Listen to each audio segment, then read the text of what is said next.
Okay, we have just finished up at 7A Packer. Bit of a mission, but we've sorted it. I'm just going to show you a shot of the trailer. That was empty when we arrived here. So that is all the crap that we've picked up. We filled the trailer with stuff from here. So mowed the lawns. I'll talk about that more in a minute. We cut this thing back. That was just getting ridiculous. It was a hiding place for people to hide. Took up half the garden. It was just horrible. There was some dead branches in this lemon we removed. Same with these roses. I didn't do the hard prune, but I just got rid of the rubbish that was there, and we're good to go. So they're looking a lot nicer than what they once were. With this pepper tree, or not pepper, what does that say? Curry tree, just carved around the sides, sorted that out. I took this tree off the roof as well. A few of the branches were going on the roof, so I got rid of them. And heading out the back now into this area. Grass was really long and wet. Again, I will talk about that later. I got rid of any dead branches I saw. I didn't bother with this rose at all because you can see it's about to bud and flower, so I just left that as it is. With this area, we cut all the dead growth out. I gave them a prune, and it's the same with this little kumquat tree here.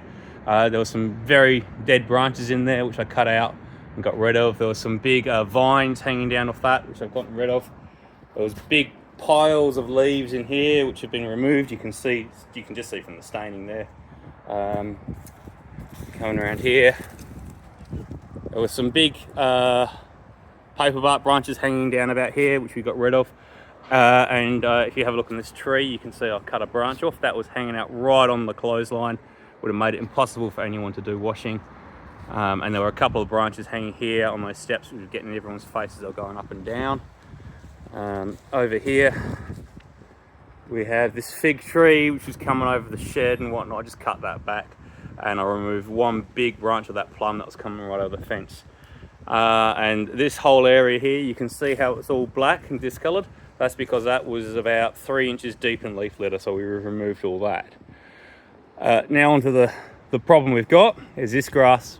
Because this grass was so wet and long, when we've mowed it, it's basically just become mush and we've been unable to clean it up. It just sticks to itself and it sticks to the ground, and there's nothing you can do. You can rake it for hours and just not pick it up. The only solution is we wait a couple of weeks for it to dry out, come back, mow it again, and then we can pick it up and tidy up. At the moment, it's just impossible to do anything with. You can see, look at that. You can rake that all day and you're never going to pick it up. It's just going to sit there. So my recommendation is in 2 weeks, we come back and mow it again, and that will finally tidy it up properly and it will look good. I would have waited for it to dry out to do it, but there's rain.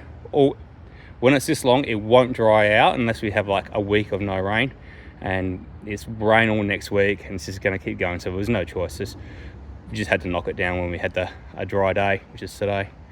But yeah, I reckon we come back 2 weeks time, just do the lawns and do a final little tidy up, and that will be fine.